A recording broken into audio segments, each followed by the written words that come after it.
Yes, so monorail has made its beginning in India with Mumbai. So Mumbai is the first city in the country to have a monorail. Okay, so everybody is known to this in the transport system also. Now it took more than 6 years from the date of inviting requests for qualification for MMRDA. So monorail, as I said, is one of a kind. The first city to get monorail is in Mumbai, and it almost took inviting requests for qualification. So it you know the cities have to be qualified to have monorails. So it almost took 6 years for Bombay to get the approval from the MMRDA. So what is an MMRDA? Mumbai Metropolitan Region Development, okay, authority. So this is the full form. It is to complete a part of the project involving a stretch of 8.26 kilometers. So 8.26 kilometer is the monorail in India, in Mumbai. And monorail projects have been developed in Chennai also. They're planning in Chennai, Pune, Tiruvananthapuram, that is in Kerala, and Bengaluru. Very soon we'll have monorails. We'll have it in Thane, again in New Mumbai, then in Delhi, and also in Andaman Nicobar Islands, Port Blair, Dehradun and Chandigarh. So there are some monorail projects which are coming up very soon. Yes, let's talk about the next thing which we will talk about now is the road transport in India. Now, if you talk about is like, roads are mainly classified into four sectors. One is the national highways. Now, let me write down the heading here, road transport. So national highways, and then we have is the state highways. Yes, the state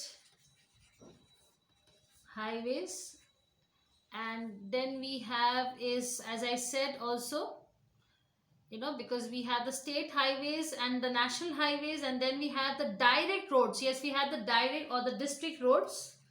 So district roads, and the fourth one is rural roads. Okay, so let's talk about the national highways. Now these roads are the primary roads of the country and connects the large cities and the large cities and the major industrial centers. So there the development and maintenance is the responsibility of the central government. So this is the major roads, primary roads of the country is national highways. Let's talk about state highways. Now these roads link all the important centers of industry, trade and commerce of the state and the national highways.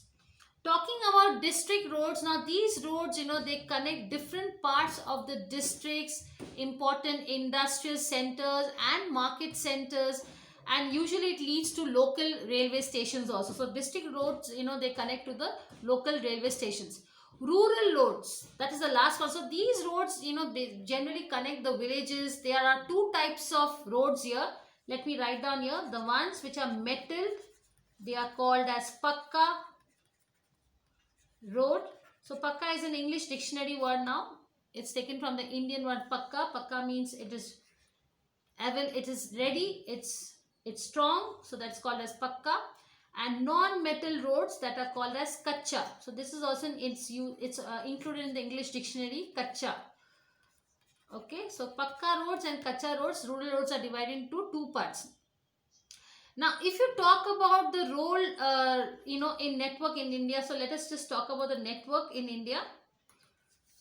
So, road network in India. Okay, so basically the roads are total, they are almost 5.47 million kilometers. Okay, and let me tell you the division so that you understand here. Let me make three divisions. So let me first talk about is the state highways. How much is it comprising of? Total length is 1,161,487 kilometers. So it is the 3% of the total roads in India is the state highways. National highways, yes, talk about, so obviously this will be higher. National highways is total length is 103,933 kilometers.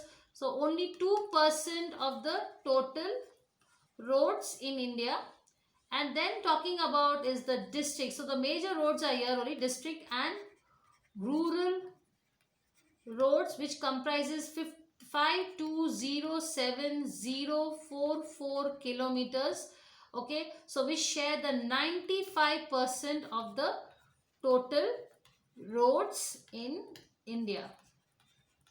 So this is a major one. Okay, so now if you talk about that, the roads, they help in connecting the, the far-fetched villages, interior countryside and the hill areas which are not connected with the railways. Now road transport is complementary to railways, and roads act as arteries for goods and passenger arriving in the railway station and often provide last mile connectivity. So road transport provides a door-to-door connectivity within the cities, and roads are important mode of transport for transporting perishable agriculture products.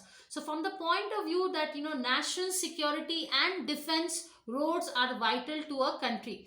So let's talk about the development, road development in India. So let me write one by one. So these are the major projects. So major road projects. So the first one is National Highway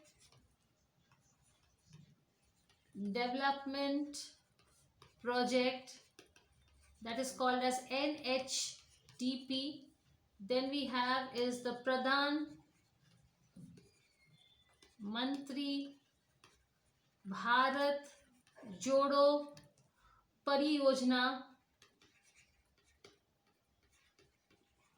that is called as PMBJP. Now this is linking of major cities to national highways. And then we have is the Pradhan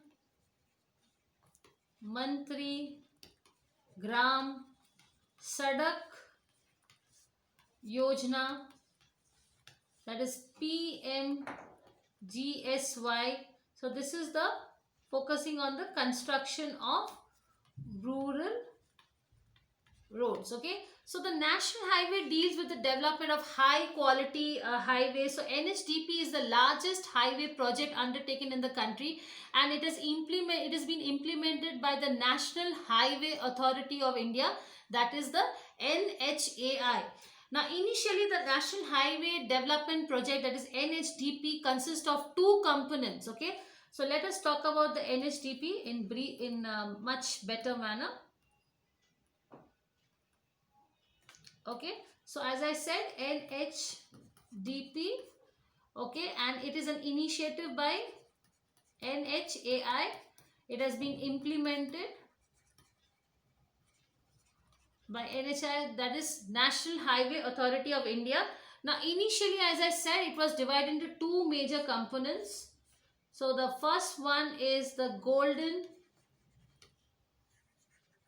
Quadrilateral, and the other one was north, south, east, west projects. Okay, so the Golden Quadrilateral project will connect the four major metropolitan cities, that is Delhi, Mumbai, Chennai and Kolkata, with 4 to 6 lane highways with a total length of 5,850 kilometers. Talking about the north, south, east, west project will connect the northernmost points of the country to the southernmost, and similarly from east to west with a total length of 7,300 kilometers. So the NHDP is expected to cost almost $540 billion, which was started in 1998. And the financing pattern of this project indicates that private sector participation in the investment can also be done. So 40, like almost they also, so 7.4% people are private investors here. Now over the course of the project, institutions like World Bank, then Asian Development Bank and Japanese Bank for International Cooperation, that is JBIC, are expected to finance over rupees 200 billion, and around rupees 200 billion of investment would be financed from the cess. Okay, now NHTP consists of the following phases, that is phase 1 and phase 2. Okay, now the two phases which comprises, as I said, quadrilateral and north Srinagar to Kanyakumari, okay, and east-west projects, that is from Silchar to Porbandar projects. Okay, phase 3 will consist of construction of 4 to 6 lane national highways of 12,100 kilometers connecting the state capital, tourist places and industrial centers. Phase 4 will involve upgradation and strengthening of 20,000 kilometers of a single or two lane national highways.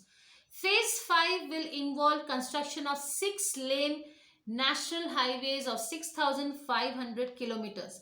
And phase 6 and 7 will involve construction of 1,000 kilometers of expressways and construction of 7,000 kilometers of ring roads of major towns and bypasses and other elevated roads, then tunnels, underpasses on national highways respectively. So this is a great project. It's a very big project. As I said, phase 1 and phase 2 will talk about only the 4 and 6 lane. So there are already 3 lanes there. Now they want to increase to 6 lanes, highways of about 14,000 kilometers. Okay, but what are the problems of the road sector? So there are problems of the road sector. So that is like the risk is involved in road transport, which is characterized by high, and there's a government